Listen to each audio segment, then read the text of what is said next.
Si aprono le porte della Biblioteca Antica del Santo. Le stanze di rara bellezza si mostreranno al grande pubblico per la prima volta in occasione di una grande mostra sul Settecento veneziano. La Biblioteca Antoniana è un luogo chiuso ai turisti, vi entrano solo gli studiosi e chi deve fare ricerche autorizzate. All'interno, sovrastati dai soffitti affrescati da Gian Antonio Pellegrini, sono custoditi oltre 90.000 volumi di pregio a stampa e 828 manoscritti di grande valore, compresi testi musicali di grandi maestri come Galluppi e Tartini.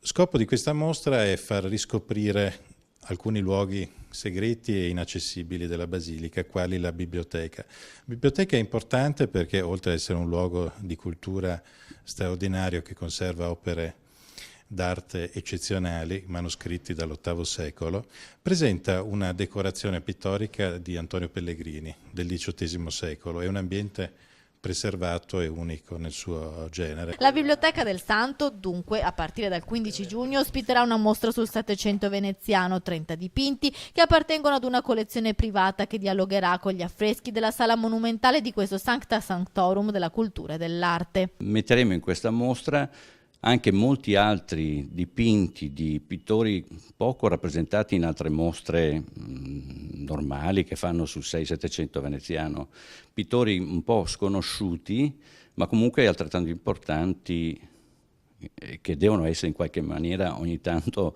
rappresentati in queste mostre. L'accesso sarà limitato a gruppi di non più di 15 persone per tutelare e rispettare gli orari della biblioteca e la vita dei frati. Siamo nel luogo più denso di memoria culturale e artistica della città, come è stato spiegato anche nell'introduzione del catalogo.